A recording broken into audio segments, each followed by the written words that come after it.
Qu'est-ce que le péché originel d'après moi?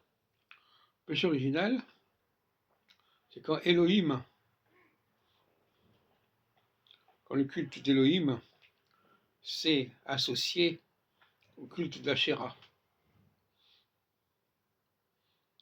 D'où l'idée de la copulation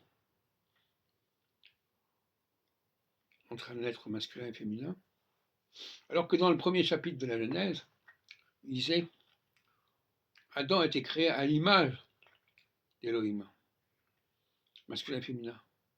Donc Elohim est masculin et féminin. C'est dans un chapitre 2 qu'on dit ah oui, mais Adam, il faut lui ajouter une femme.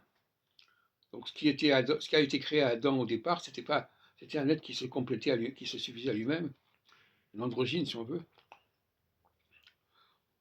Et le péché originel, c'est quand cette androgyne va avec les femmes. Moi-même, j'ai commis ce péché, si on peut dire, parce que jusqu'à l'âge de 25 ans, je n'avais pas connu de femme. Et il fallait rester avec soi-même, avec sa structure personnelle, et non pas aller vers les femmes. Dans le cas de Elohim, c'est la déesse Asherah qui aura joué le rôle de compagne d'Elohim.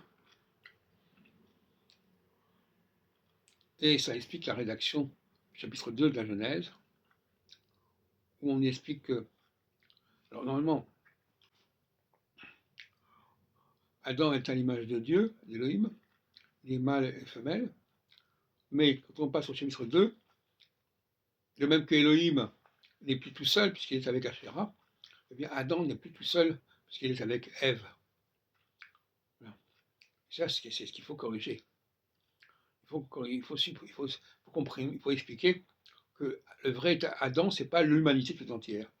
Le vrai Adam, c'est une élite adamique chargée de guider le monde et non pas le premier venu. C'est les traductions bibliques qui sont fautives à ce niveau-là, de façon extrêmement grave.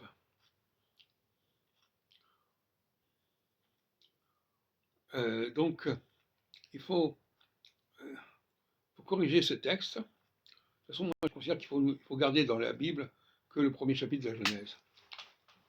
Il y a tout là-dedans. Dieu créa le ciel et la terre, Dieu créa Adam, masculin et féminin. Tout le reste, ça a été rajouté, y compris l'histoire du 7e jour.